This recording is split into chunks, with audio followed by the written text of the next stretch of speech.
RPR recording studio की शानदार प्रस्तुति।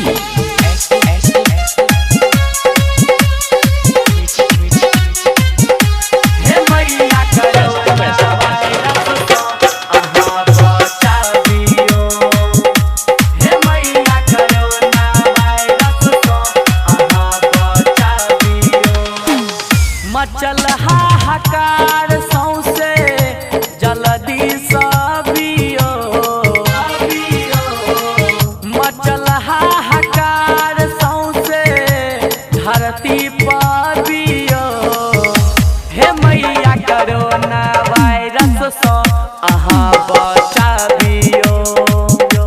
हे मैया कोरोना वायरस सो अहाँ बचाबियो।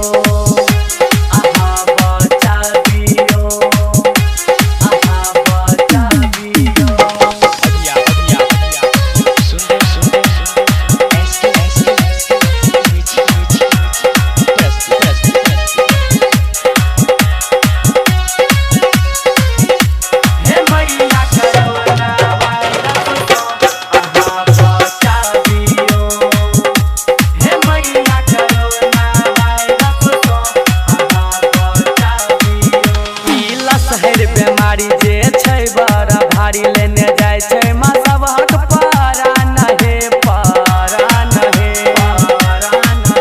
ई चाइना बीमारी सब पे बढ़ल भारी माँ अहीं बचेबै सबहक जान हे एकर उपाय मैया किछु तऽ बतबियो। एकर उपाय मैया किछु तऽ बतबियो। हे मैया कोरोना वायरस सो अहाँ बचाबियो। हे मैया कोरोना वायरस सो अहाँ बचाबियो। अहाँ बचाबियो। अहाँ बचाबियो।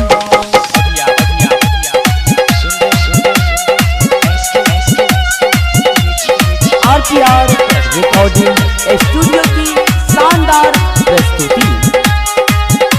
हे मैया कोरोना वायरस सो अहाँ बचाबियो।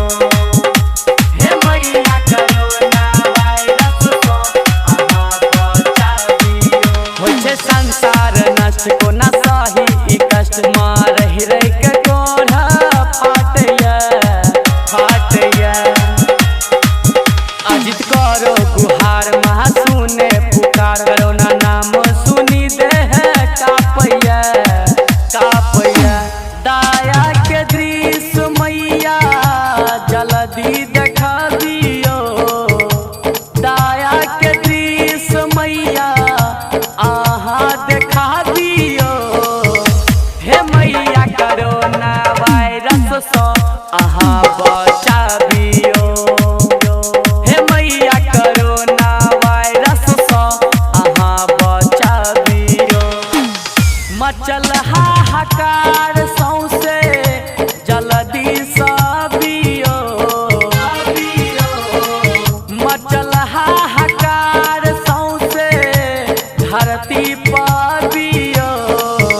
हे मैया कोरोना वायरस सो अहाँ बचाबियो। हे मैया कोरोना वायरस सो अहाँ बचाबियो। आरपीआर रिकॉर्डिंग स्टूडियो सर्दी सुंदरपुर।